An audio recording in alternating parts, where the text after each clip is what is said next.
एक छोटे से गांव में आरव नाम का एक मासूम बच्चा रहता था। उसकी उम्र मुश्किल से 7 साल थी जब उसके माता पिता एक सड़क दुर्घटना में चल बसे। उसके पास ना कोई घर था, ना कोई सहारा।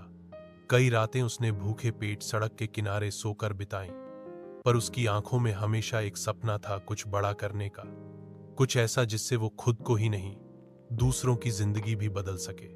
आरव दिन में मजदूरी करता, कभी होटल में बर्तन धोता, कभी रेलवे स्टेशन पर बोतलें बटोरता और रात में स्ट्रीट लाइट के नीचे बैठकर पढ़ाई करता। उसके पास किताबें नहीं थीं, तो वो कबाड़ से किताबें ढूंढता, अखबार पढ़ता और जो कुछ भी सीख सकता था सीखता चला गया। धीरे धीरे उसकी मेहनत रंग लाई। एक दिन एक बुजुर्ग शिक्षक ने उसे पढ़ते देखा और उसकी लगन से प्रभावित होकर उसे स्कूल में दाखिला दिलवाया। वहां से आरव ने कभी पीछे मुड़कर नहीं देखा। उसने छात्रवृत्ति स्कॉलरशिप हासिल की और अच्छे अंकों से परीक्षा पास कर बड़े शहर की यूनिवर्सिटी में दाखिला लिया। समय बीतता गया। आरव ने तकनीक और व्यापार में महारत हासिल की। फिर एक ऐसा स्टार्टअप शुरू किया जिसने देखते ही देखते दुनिया भर में पहचान बना ली।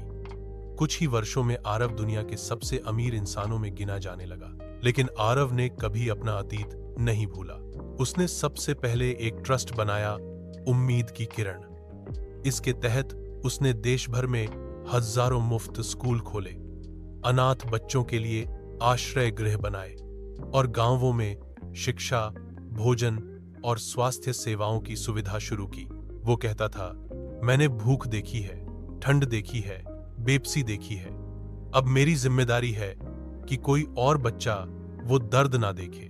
आरव की कहानी पूरे देश के लिए प्रेरणा बन गई। लोग उसे सिर्फ एक अमीर इंसान नहीं, बल्कि एक फरिश्ता मानने लगे। सीख: सपने वो नहीं होते जो नींद में आते हैं, सपने वो होते हैं जो नींद नहीं आने देते। और अगर इरादा पक्का हो तो कोई भी बच्चा अपनी तकदीर खुद लिख सकता है। Chat GPT said. बहुत सुंदर और प्रेरणादायक कहानी। यह आरव की संघर्ष, दृढ़ निश्चय और करुणा की मिसाल है। कहानी ने बहुत ही भावुकता और गहराई के साथ यह दिखाया कि अगर किसी के भीतर कुछ कर गुजरने का जज्बा हो तो परिस्थितियां कितनी भी कठिन क्यों न हो, वो अपनी जिंदगी को बदल सकता है और साथ ही दूसरों की जिंदगी में भी उजाला फैला सकता है। यह कहानी कई अहम संदेश देती है। संघर्ष से भागो मत, उसे गले लगाओ। सच्ची मेहनत कभी बेकार नहीं जाती। सफलता का असली मतलब है समाज को लौटाना। सपनों के पीछे दौड़ो, लेकिन उन्हें साकार करने की कीमत मेहनत से चुकानी पड़ती है।